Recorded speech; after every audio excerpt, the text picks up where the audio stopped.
नमस्कार दर्शक बंधु आपण मानक मो चैनल को स्वागत। दर्शक बंधु चलित वर्ष 17 अक्टोबर 2025 शुक्रवार दिन पड़ाक जाऊँगी गर्भुणा संक्रांति बा तुला संक्रांति। तेणु यही पवित्र दिन में आपण माने जदि चुपचाप गाई को यही गोटे जिनिस खुआई दियंती ताहले आपणक जीवन रे चलीथिबा समस्त दुख कष्टरू मुक्ति मिलिजिब। माँ लक्ष्मी को कृपारू आपणक जीवन रे दुख दरिद्रता दूर होइजिब एवं घरे सुख समृद्धि वृद्धि पाइबाकू लागिब। जेउ व्यक्ति उपरे माँ लक्ष्मीकर कृपा रही थाए सेही व्यक्ति को धनवान बनैबारे केही भी रोकी पारंती नाही। तेणु जदि आपण माने माँ लक्ष्मी को प्रसन्न करने को चाहते एवं सदा सर्वदा आपणक घरे माँ लक्ष्मीकर कृपा प्राप्त करने को चाहते ताहले गर्भुणा संक्रांति दिन यही गोटे जिनिस गाई को खुआई दियंतु। कारण गाईर देहरे 33 कोटी देवी देवता निवास करिथांती एवं गोमाता को मध्य माँ लक्ष्मीकर रूप बोली मना जाए। तेणु आपण माने जदि एही दिन गाई को चुपचाप खुआई दियंती एही गोटे जिनिस एवं छुई दियंती एही अंग को ताहले आपणकर जन्म जन्मांतर दुख दरिद्रता दूर हो जाई थाए। आपणको माँ लक्ष्मीकर आशीर्वाद प्राप्त हेबा सहित 33 कोटी देवी देवतांकर आशीर्वाद प्राप्त होइथाए। जेउ व्यक्ति गाई को बिना स्वार्थरे सेवा करिथाए सेही व्यक्तिर जीवन रे सुख समृद्धि वृद्धि पाइबाकू लागिथाए। तेबे आसंतु दर्शक बंधु एही गर्भुणा संक्रांति दिन गाई को एमिति केउ जिनिस खुआइबा द्वारा जीवन रे चलीथिबा समस्त दुख कष्टरू मुक्ति मिलिथाए एवं घरे वर्ष सारा धन अन्नर केबे मध्य कमी होई न थाए। तेबे ताहा पूर्वरु आपण मानकु अनुरोध भिडियोटी को शेष पर्यंत देखंतु एवं आम चैनल को सब्सक्राइब करंतु एवं कमेंट सेक्शन रे जय माँ लक्ष्मी निश्चय लिखंतु। तेबे दर्शक बंधु आसंतु जानिबा। दर्शक बंधु शास्त्र रे गाई को माता बोली कुहा जाए। समस्त देवी देवता गाईर पूजा करिथांती। गाईर 5टी द्रव्य दूध दही घी गोबर गोमूत्र अत्यंत पवित्र होइथाए एवं शुद्ध मध्य होइथाए। गोबररू बेल वृक्ष उत्पन्न होइअछि सेथिरे माँ लक्ष्मी निवास करिथांती। एथिपाई एहाकू श्रीवृक्ष मध्य कुहा जाए। गोबररू ही पद्म फूलर मंजी उत्पन्न होइअछि। संसार रे प्रथमरू ही गाईर क्षीर रे प्रत्येक मांगलिक कार्य होइथाए एवं समस्त मांगलिक पदार्थ दहीरू उत्पन्न होइअछि। अमृतरू घीयरू अमृत उत्पन्न होइअछि जहा देवी देवतांकर तृप्तिर साधन अटे। गोमाता शरीर रे सबु देवी देवता निवास होइथाए। गाई एक पवित्र निर्मल शांत एवं निष्पाप जीव अटे। चतुर्वेद रे एहार पालन पोषण लागि कामधेनु माता कुहा जाए। गाईर दर्शन मात्रके ही मनुष्यर हजारे पाप नष्ट हो जाइथाए। एथिपाई एही निष्पाप गोमाता उपरे कदापि अत्याचार करिबा उचित नुहे। गाई को मारिबा उचित होई न थाए। केबे भी गाई को कष्ट देबा उचित होई न थाए। गाई को मारिबा शास्त्र रे सबुठारु बड़ पाप बोली कुहा जाइथाए। जेउ मनीष गाईर बिना स्वार्थरे सेवा करिथाए सेही व्यक्ति को सुख समृद्धि प्राप्त होइथाए।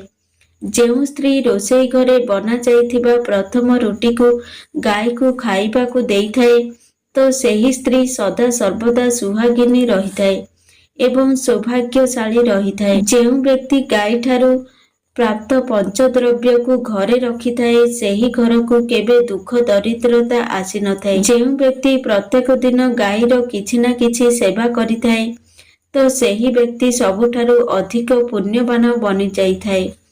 शास्त्र रे गोमाता को माता लक्ष्मीकर स्वरूप बोली मना जाए। एथिपाई गाई पूजा करिबा द्वारा दारिद्रता दूर होइथाए। प्राचीन कालरू ही गोमातांकर सेवा करिबार परंपरा रही आसुअछि। କେତେକ ଆଶ୍ରମରେ ମୁନି ଋଷିମାନେ ନିଜ କୁଟୀରରେ ଗାଈକୁ ରଖି ସେବା କରୁଥିଲେ ତଥା ରାଜା ମହାରାଜାମାନେ ଗୋଦାନ ମଧ୍ୟ କରୁଥିଲେ। ଗାଈର ଦାନକୁ ସବୁଠାରୁ ବଡ଼ ଦାନ କୁହାଯାଏ। ଗାଈର ଦାନ କରିବା ଦ୍ୱାରା ସବୁ ପାପ ନଷ୍ଟ ହୋଇଯାଇଥାଏ ଏବଂ ମନୁଷ୍ୟକୁ ମୋକ୍ଷ ପ୍ରାପ୍ତି ହୋଇଥାଏ। ଗୋମାତାଙ୍କ ଦର୍ଶନ କରିବା ଦ୍ୱାରା ବହୁତ ଶୁଭ ହୋଇଥାଏ। ଶାସ୍ତ୍ର କହିଥାଏ ସବୁଦିନ ସକାଳେ ଗାଈର ଦର୍ଶନ କରିବା ଦ୍ୱାରା ଅନେକ ପୁଣ୍ୟ ଫଳ ପ୍ରାପ୍ତ ହୋଇଥାଏ ଏବଂ ଗୋବର ଦର୍ଶନ କରିବା ଦ୍ୱାରା ଲକ୍ଷ୍ମୀ ପ୍ରାପ୍ତ ହୋଇଥାଏ। ଯଦି ଆପଣ କୌଣସି ମହତ୍ତ୍ୱପୂର୍ଣ୍ଣ କାର୍ଯ୍ୟରେ ଯାଉଛନ୍ତି ଆଉ ଯଦି ହଠାତ୍ ଗୋମାତା ଆପଣଙ୍କ ଆଗକୁ ଆସିଯାଆନ୍ତି ତ ସେହି କାର୍ଯ୍ୟ ନିଶ୍ଚିତ ସଫଳ ହୋଇଥାଏ। କୌଣସି ଯାତ୍ରାରେ ବାହାରୁଥିବା ବ୍ୟକ୍ତି ଗୋମାତାଙ୍କର ଦର୍ଶନ କରିଥାଏ ସେହି ଯାତ୍ରା ସୁଖପୂର୍ଣ୍ଣ ହୋଇଯାଇଥାଏ, ବହୁତ ଶୁଭ ହୋଇଥାଏ, ଏଥିରେ ସନ୍ଦେହ ନାହିଁ। ଯଦି ଜାତକରେ ପିତୃଦୋଷ ଲାଗିଥାଏ ତ ଅନ୍ୟ ଉପାୟ ସହିତ ପ୍ରତ୍ୟେକ ଦିନ ଗୋମାତାକୁ ରୁଟି ଏବଂ ଘାସ ଖାଇବାକୁ ଦେବା ଦ୍ୱାରା ଅନେକ ଫଳ ପ୍ରାପ୍ତ ହୋଇଥାଏ ଏବଂ ପିତୃଦୋଷରୁ ମଧ୍ୟ ମୁକ୍ତି ମିଳିଥାଏ। ଏହି ପ୍ରକାରରେ ଯଦି ଜାତକରେ ଶନି ମହାଦଶା ଲାଗିଅଛି, 7.5 ବା 2.5 ମହାଦଶା ଲାଗିଅଛି, ତାହେଲେ ପ୍ରତ୍ୟେକ ଶନିବାର ଦିନ ବା ଅମାବାସ୍ୟା ଦିନ କଳା ରଙ୍ଗର ଗାଈକୁ ଘାସ ଏବଂ ରୁଟି ଖାଇବାକୁ ଦେବା ଆରମ୍ଭ କରିଦିଅନ୍ତୁ। ଏହା କରିବା ଦ୍ୱାରା ଆପଣଙ୍କୁ ମୁକ୍ତି ମିଳିଥାଏ। ଗୋମୂତ୍ର ବହୁତ ଉପଯୋଗୀ ଏବଂ ପବିତ୍ର ହୋଇଥାଏ ଏବଂ ସ୍ୱାସ୍ଥ୍ୟ ଦୃଷ୍ଟିରୁ ଅତ୍ୟନ୍ତ ଉତ୍ତମ ହୋଇଥାଏ। ଆଧ୍ୟାତ୍ମିକ ଦୃଷ୍ଟିରୁ ବହୁତ ମହତ୍ତ୍ୱପୂର୍ଣ୍ଣ ରହିବା ସହିତ ବୈଜ୍ଞାନିକ ଦୃଷ୍ଟିରୁ ଔଷଧୀୟ ଗୁଣରେ ଭରପୁର ହୋଇ ରହିଥାଏ। ଗୋମୂତ୍ରରେ ବହୁତ ଔଷଧ, ଖଣିଜ ପଦାର୍ଥ ଏବଂ ସ୍ୱର୍ଣ୍ଣବୋଧକ ତତ୍ତ୍ୱ ମିଳିଥାଏ। ଆମ ଶରୀରର ଶୁଦ୍ଧ କରିବାରେ ଏବଂ ବହୁତ ରୋଗରୁ ମଧ୍ୟ ବଞ୍ଚାଇଥାଏ। ଏହା ସହିତ ଗୋମୂତ୍ରକୁ ସିଞ୍ଚନ କରିବା ଦ୍ୱାରା ବାତାବରଣରେ ଶୁଦ୍ଧତା ବ୍ୟାପି ରହିଥାଏ। ଏଥିପାଇଁ ଆମ ସ୍ୱାସ୍ଥ୍ୟରେ ନିରୋଗ ରଖିବା ପାଇଁ ବ୍ୟକ୍ତିକୁ ପ୍ରତ୍ୟେକ ଦିନ ଗୋମୂତ୍ର ସେବନ କରିବା ସହିତ ଘରେ ସିଞ୍ଚନ କରିବା ପାଇଁ କୁହାଯାଇଛି।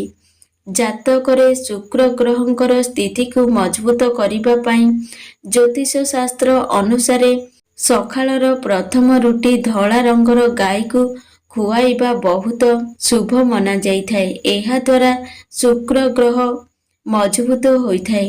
ଯଦି ଜାତକରେ ବୁଧ ଗ୍ରହ ମଜବୁତ ଅଛନ୍ତି ବା କୌଣସି ଦୋଷ ଲାଗିଅଛି ତ ପ୍ରତ୍ୟେକ ବୁଧବାର ଦିନ ଗାଈକୁ ସବୁଜ ଚାରା ଖାଇବାକୁ ଦିଅନ୍ତୁ।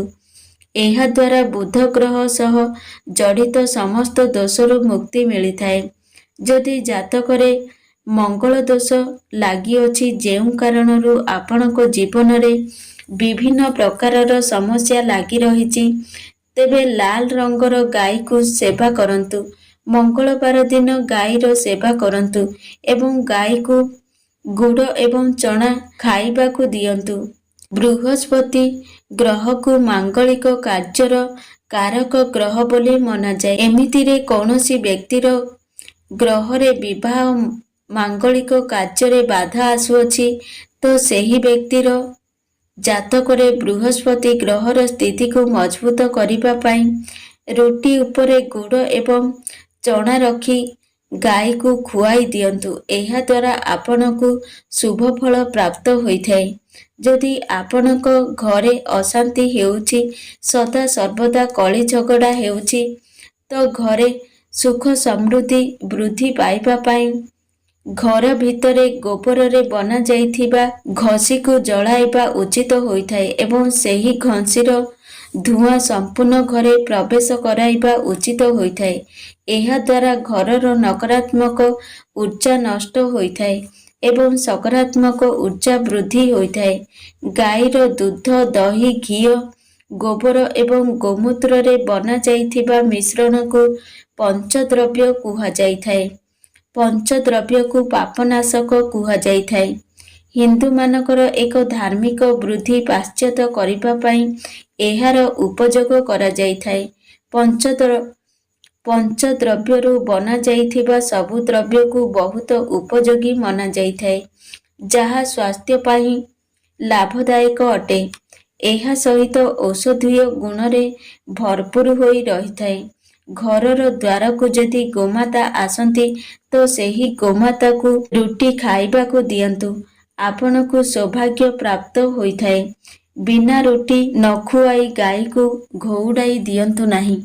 କାରଣ ଯେଉଁ ବ୍ୟକ୍ତି ଘରକୁ ଆସିଥିବା ଗାଈକୁ ନ ଖୁଆଇ ଘଉଡ଼ାଇ ଦିଅନ୍ତି ସେହି ବ୍ୟକ୍ତି ଘରେ ମା ଲକ୍ଷ୍ମୀ କେବେ ବି ବାସ କରନ୍ତି ନାହିଁ। ପ୍ରତ୍ୟେକ ସ୍ତ୍ରୀ ପ୍ରତ୍ୟେକ ଦିନ ଗାଈ ପାଇଁ ଗୋଟିଏ ରୁଟି ବନାଇବା ଉଚିତ ଅଟେ ଏବଂ ଶ୍ରଦ୍ଧାରେ ସେହି ରୁଟିକୁ ଗାଈକୁ ଖୁଆଇ ଦେବା ଉଚିତ ଅଟେ।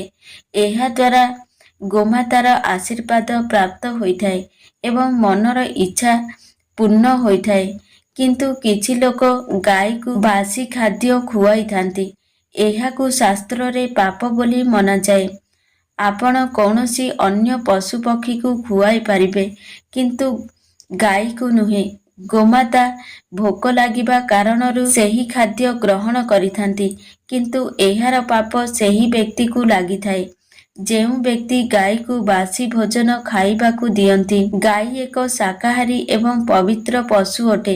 ସେଥିପାଇଁ ଗାଈର ଭୋଜନରେ ମାଂସ ଅଣ୍ଡା ଆଦି ଜିନିଷ ଢାଳିବା ଉଚିତ ହୋଇନଥାଏ।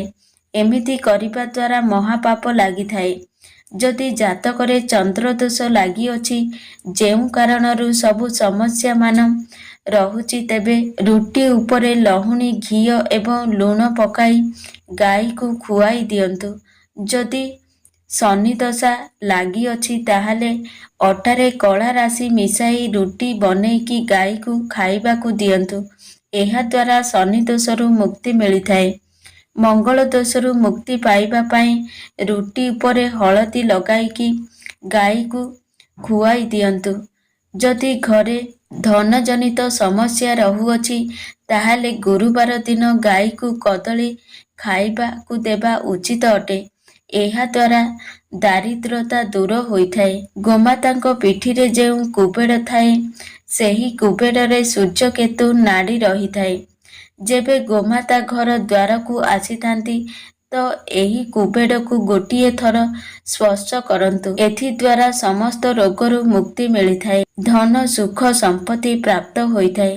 ଶାସ୍ତ୍ରରେ କୁହାଯାଇଛି ଯେଉଁ ମନୁଷ୍ୟ ଶ୍ରଦ୍ଧାର ସହିତ ଗୋମାତାର ସେବା କରିଥାଏ ସେହି ବ୍ୟକ୍ତିକୁ ମୃତ୍ୟୁ ପରେ ବୈତରଣୀ ନଦୀକୁ ଗୋମାତାର ପୁଚ୍ଛକୁ ଧରି ପାର କରିଦେଇଥାଏ।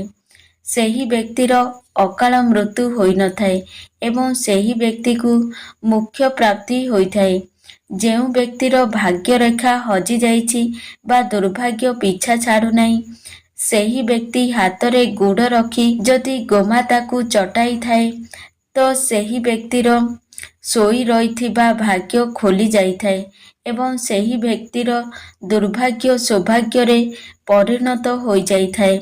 ଗୋମାତାକୁ ରାଶିରେ ତିଆରି ହୋଇଥିବା ଲଡୁ ବା ରାଶିରେ ତିଆରି ହୋଇଥିବା ଯେକୌଣସି ଜିନିଷ ଖାଇବାକୁ ଦିଅନ୍ତୁ। ଏହା ଦ୍ୱାରା ମନୁଷ୍ୟକୁ ଅଖଣ୍ଡ ସୌଭାଗ୍ୟ ପ୍ରାପ୍ତ ହୋଇଥାଏ।